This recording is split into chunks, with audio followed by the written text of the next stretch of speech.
English Easy Podcast. Hello, learners. Welcome back to English Easy Podcast, your partner to learning English. Imagine you're at this high-stakes business lunch. Your boss leans across the table, lowers their voice, and says, I really don't think we should partner with that vendor. Oh, that is a tense situation right there. Right. You just want to agree. You want to sound professional and, completely aligned with their thinking. But your brain panics. Yep. Searching for the right words. Exactly. And before you can even stop yourself, you just blurt out, I don't think it too. And suddenly the whole table goes entirely quiet.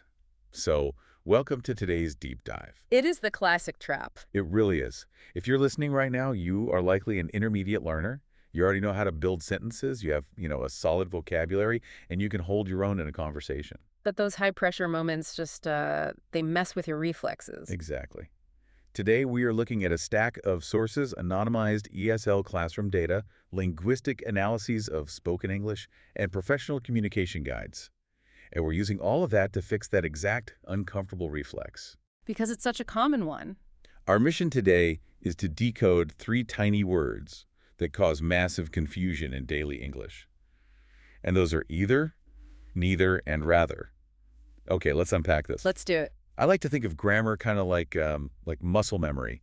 If you play a sport or maybe an instrument, you know that sometimes your muscles get trained the wrong way. Oh, yeah, you develop a bad reflex. Right. And when speaking a second language, the cognitive load is just so heavy that your language muscles fire off the wrong word before you even realize it.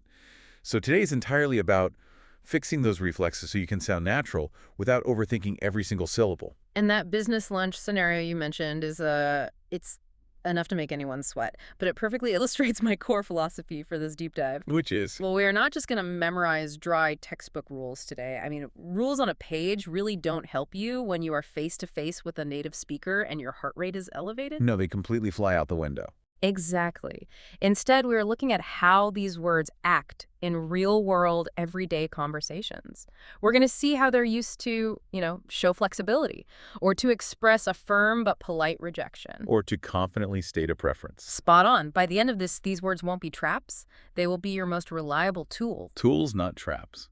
I love that shift in perspective. Let's just jump right back into that business lunch nightmare. Why do we say, I don't think it too? It's a great question. Because it feels so natural in the moment. Right. But according to our sources, it's the absolute most common error intermediate learners make. When someone says, I don't like spicy food, the instinctive reply is almost always, I don't like it too. Why is our brain betraying us like that? Well, every English teacher listening right now just nodded their head because, it happens all the time, and it happens because your brain is actually being incredibly efficient. Wait, efficient? By making a mistake. Yeah, exactly. It is translating directly from your native language, where the word for also is often exactly the same, whether the sentence is positive or negative. Oh, I see. But in standard English, the word to is strictly reserved for positive realities. If I say, I like pizza, you say, me too. Right. Positive matches with positive. But the moment the sentence becomes negative, the moment you introduce don't or not or can't, the word to is entirely off limits. So it's essentially just a direct translation error. How do we rewrite that mental code then? Like, what's the solution when the reality is negative? The solution is our first target word, which is either. In a negative sentence, either basically acts as the English equivalent of also not. It's the mirror image of to. Okay, also not. Yeah, so if your boss says, I don't like that vendor, the natural grammatically correct response is, I don't like them either. Ah, okay. Or if we go back to the restaurant, I don't like spicy food either. Exactly. Notice how smooth that is. You are agreeing with the negative reality of the situation without, breaking the sentence structure. I don't like it either. Okay. That makes sense. It's smooth. It validates the negative reality. But let's push this further. Let's say our listener is sitting in a formal business meeting or taking an advanced speaking test like the IELTS, and they want to sound a bit more, sophisticated. I don't like it either is great, but how do we upgrade that? Well, that brings us to our second word, which is neither. If you want to take a step up in fluency and sophistication, instead of saying I don't like it either, you can say neither do I. Neither do I. Now, wait, let me push back on that for a second. Go for it. Because I hear a lot of learners try to use that exact structure, and they almost always mess up the word order. Oh, definitely. Yeah, they'll say, neither I do. Or if the original statement is I am not ready, they reply, neither I am. Why does standard English demand this backwards word order? It just feels completely counterintuitive. It really does feel backwards until you look at the hidden mechanics of English syntax. Yeah. What's fascinating here is that English uses a mechanism called inversion in these specific phrases. Inversion. Yeah, think of it exactly like asking a question. When you make a normal statement, you say, I do. But when you ask a question, you flip it to, do I? Oh, like you just turn it around. Exactly. The word neither triggers that exact same grammatical flip. You identify the helping verb, invert it, and put neither at the front. Okay, so it's basically a mathematical formula. Find the helping verb, flip it like a question, add neither. Give me some examples of how that plays out in real life. Absolutely. So if the original sentence is, I can't swim, the helping verb is can. So you say, neither can I. Neither should I. Got it. Right. If the sentence is, I won't go, the verb is will. So you say, neither will I. If it's I haven't eaten, the verb is have. You say, neither have I. So you are just mirroring the other person's verb, but flipping the subject and the verb around. That's all it is. That is incredibly helpful. Treat it like a question structure. Yeah. Okay, listener, let's test that right now. No pressure, just you and us. Give it a try. I'm going to give you a prompt. I want you to answer out loud wherever you are, using that neither structure we just learned. Ready? Here is your prompt. I didn't finish my homework. Think about the verb. Identify the verb, flip it, add neither. Say your response out loud. I'll give you a second. Take your time. Okay, how did they do? Well, if you just said out loud, neither did I, you absolutely nailed it. Because the prompt used didn't, which gives you the past tense helping verb did. You just invert it to did I, neither did I. See, you're already rewiring the brain. Yeah. Now, we've been talking about agreeing with people, but our sources point out that these words do a lot of heavy lifting when it comes to making choices. Oh, they are vital for that. Right. When you are presented with options, either and neither become essential navigation tools. Here's where it gets really interesting. Exactly. Let's break down the rules of choice as simply as possible. When you use either, it means you are open to one of two options. For example, you can either call me or text me. Meaning option A or option B. Exactly, but just one of them. It shows flexibility. Right. It leaves a door open. But neither means absolutely zero options. Not this one and not that one. So the door's closed. Firmly closed. If someone offers you drinks and you say, neither tea nor coffee, you are rejecting both completely. I have a great memory trick for this. A simple mnemonic, like a gematon kelidai, so you never mix them up again. Listener, think of the letter N. Oh, I like this one. The word neither starts with an N. Let that N stand for not or no options. The word either does not have an N, which means an option is still open, and for no options, N for neither. That is such a good visual. It simplifies a concept that frustrates a lot of people. But if we look at the broader linguistic patterns in our sources, that built-in N creates a major trap. Wait, a trap? How so? Well, because neither already has that negative N baked right into it, you have to be incredibly careful not to create a double negative in standard English speak. Ah, right. Let's use a math equation metaphor here. If neither is a negative number and you add another negative word like don't, they crash into each other. This is where people say, I don't like neither. Precisely. In standard English grammar, if you use negative verb like don't or can't, you cannot put a negative word like neither right next to it. Right, that makes sense. If you say, I don't like neither, you're essentially saying I do not like not anything, which is mathematically confusing and, frankly, grammatically incorrect in a professional setting. So what's the fix? You have to pick one source of negativity for your sentence. You either say, I like neither, using a positive verb with our negative N word, or you say, I don't like either, putting the negative on the verb and keeping the choice word neutral. Okay, let me make sure I've got this equation balanced. I can say she doesn't want either option, or I can say she wants neither option. Both are perfectly fine. Both are perfect. But I can never, ever say she doesn't want neither. Exactly. Choose one negative and stick to it. Don't overload the sentence. Okay, so if using neither to reject options is like hitting the brakes on a train, you're stopping the forward momentum by saying, I want neither. How do I switch the tracks? That's a great question. How do I pivot the conversation to tell you what direction I actually want to go? Switching the tracks requires the true power of preference, which is our third word. Rather. Specifically, the phrase would rather, which is almost always shortened in everyday conversation to I'd rather. Native speakers use this constantly as a more fluid replacement for I prefer. Yes, I'd rather. But our sources highlight a massive trap here, too. There is a rule that learners constantly break, And honestly, I have a huge bone to pick with this grammar rule. I think I know where you're going with this. Because rather feels like it should behave exactly like the word prefer. If I say I prefer to go, my brain automatically wants to say I would rather to go. Why does standard English drop the word to?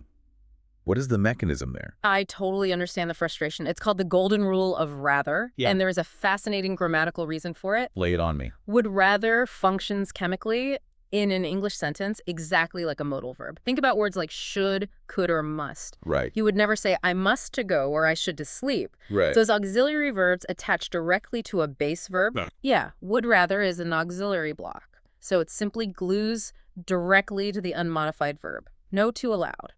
It is simply, I would rather go. I'd rather sleep. That completely changes how I see it. It's an auxiliary block, just like should. Not I'd rather to stay home, but just I'd rather stay home. Oh, got it. Exactly. But let me ask you about the social dynamics of this word. If I'm at a networking event, someone offers me tea or coffee, and I just drop and add dark water. Mm-hmm. I'd rather have water. Am I being rude? Like, is it too direct? That's a really important question because tone is everything in communication.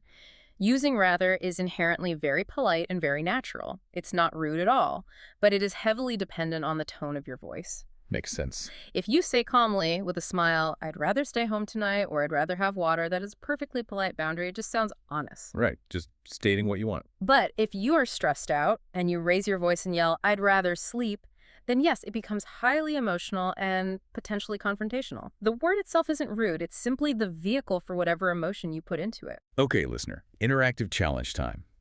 Let's build the muscle memory of moving from a negative to a preference right now. Get ready. Think of one chore or activity you really don't like doing. Got it.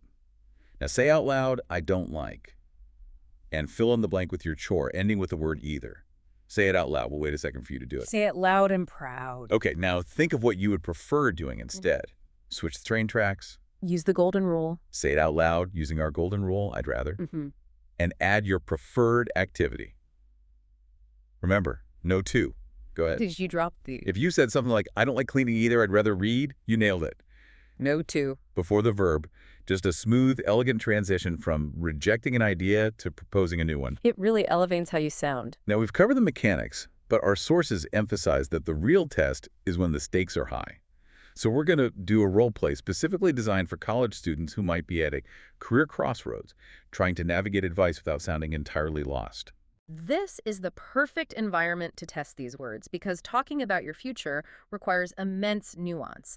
You need to be able to weigh options, set firm boundaries on paths that don't fit you, and confidently state your goals to your advisors or your parents. Exactly. So I'll be the confused college student, you be the wise academic advisor. Let's set the scene. Professor, I'm really stressed about my major. My parents want me to study engineering or medicine, but I just don't know. Well, take a breath. Either career can be incredibly successful. It really depends on what you naturally enjoy doing. Honestly, I like neither of them. The thought of doing either one for the rest of my life stresses me out. Then let's put those aside. What would you rather study? I think I'd rather study graphic design. And scene. Now let's look at the psychology beneath the surface of that dialogue, because these aren't just grammar words filling in blanks. They're deeply psychological messages that control the flow of the conversation. Yes, break that down for us. What was actually happening in that exchange? Let's look at my first response. I said, either career can be successful. By using either, the advisor is showing total flexibility and neutrality. Keeping it supportive? They are validating both paths, keeping the options completely open and balanced. It's a very diplomatic word. But then I came in and said, I like neither of them. Right. And by using neither, you showed a firm, undeniable boundary. You closed the door on both engineering and medicine in one swift, efficient sentence. It felt very decisive. It wasn't messy at all. And because it was so clear, it prompted my next question. What would you rather study? By asking that, I'm inviting you to take control of your own narrative. And when I said I'd rather study graphic design, I was making a confident choice. Yeah. I wasn't just, complaining about what I didn't want. I was actively switching the train tracks toward what I did want. It really does give the speaker control of the room, doesn't it? It absolutely does. Using these words correctly prevents you from having to explain yourself with long, clunky sentences. Right. You don't have to defensively say, I don't want to study medicine, and I also don't want to study engineering. You just say, I like neither. It projects confidence and maturity. And confidence is everything, which is why we need to move to our pronunciation clinic and self-correction session. Because, listener, knowing the grammar rules is totally useless if you are too scared to actually say the words out loud. Exactly. The fear of mispronunciation holds so many intermediate learners back from using advanced vocabulary. So let's tackle the biggest debate with these words. Oh, the big one. Is it pronounced ether or ether? Is it neither or ny-ether? I hear learners stress over this all the time. Yeah. What is the official linguistic ruling here? The official ruling is that both are perfectly 100% correct, and this is true across the globe. You will hear native speakers from the exact same city, sometimes even the same family, pronounce it differently. Wait, really? Oh yeah, some say ether, some say e-ether. Neither pronunciation carries more prestige than the other. So the learner just has absolute freedom of choice. Complete freedom. The only rule, the true key to sounding fluent and natural, is to pick one style and stay consistent within your own speech. So don't mix and match. Exactly. If you decide you are an ether person, make sure you are an either person too. Don't mix either with neither in the same conversation. Find the pronunciation that feels most physically comfortable in your mouth and just own it.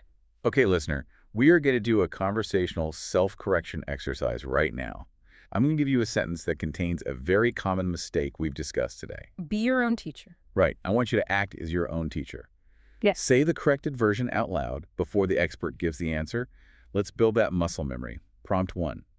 Imagine you are telling a friend your weekend plans.